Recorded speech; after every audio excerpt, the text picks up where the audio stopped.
உசிலம்பட்டி அரசு மாவட்ட தலைமை மருத்துவமனையில் 65 வயதுடைய நாகராஜ் என்பவருக்கு இரத்த குழாய் அடைப்பு காலில் ஏற்பட்டது. அது காலை எடுக்க வேண்டிய சூழல் இருந்த நபருக்கு எங்களுடைய அரசு மருத்துவமனையிலேயே அவருக்கு முழு அடைப்பையும் எடுத்து பைபாஸ் கிராஃப்ட் சர்ஜரி மூலம் சிகிச்சை அளிக்கப்பட்டுள்ளது.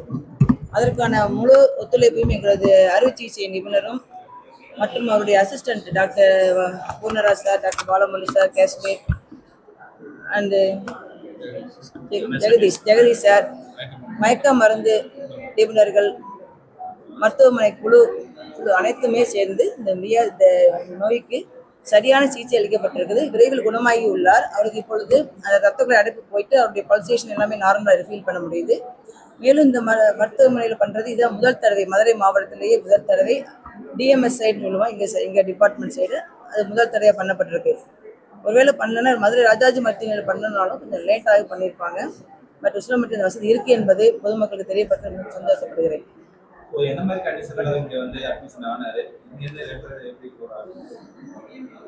அது சார் நீங்கள் சொல்லுங்கள் சார். அவர் தேனி மெடிக்கல் காலேஜில் ட்ரீட்மெண்ட்டில் இருந்தார். கிட்டத்தட்ட ஒரு 4 விரல் ஏற்கனவே எடுக்கப்பட்டுருச்சு. இப்போ கட்ட விரல் மட்டும் இருக்குது. ஸோ அதனால் அவர் ஃபுல்லாக கால் கணுக்காலுக்கு மேலே எடுக்கணும்னு சொல்லி தான் ரெஃபர் பண்ணி மதுரை மெடிக்கல் காலேஜ் அனுப்புகிறாங்க. இதற்கிடையில் இங்கே ட்ரீட்மெண்ட்டுக்கு அவர் வராரு. அவர் பையன் இங்கே அழைச்சிட்டு வந்தது பேரில் இங்கே வாஸ்குலர் சர்ஜனும் அவைலபிளாக இருந்தது பேரில் முதலமைச்சரின் விரிவான காப்பீடு திட்டத்தின் கீழ் இதை இந்த அறுவை சிகிச்சை செய்திருக்கிறோம். இந்த அறுவை சிகிச்சை டிஎம்எஸ் சைட்டில் இதுதான் முதல் தடவையாக பண்ணியிருக்கிறோம்.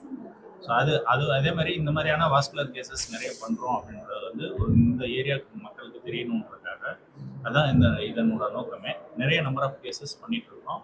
இது இல்லாமல் ஜெனரல் சர்ஜரி, மற்ற ஆர்த்தோ சர்ஜரிஸு, அதே மாதிரி இதில் சிமாங் சென்டர்ஸில் இருக்கிற சர்ஜரிஸ் எல்லாமே நிறைய போயிருக்கு.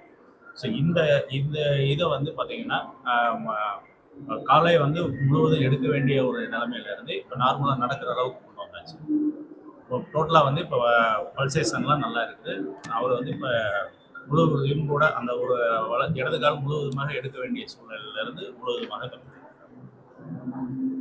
எல்லா டாக்டருக்கும் மனமார்ந்த நன்றியை தெரிவித்துக் கொள்கிறேன். என்னை நீங்கள் பிள்ளையாக நினைச்சு என்னை காப்பாற்ற தெரியும்.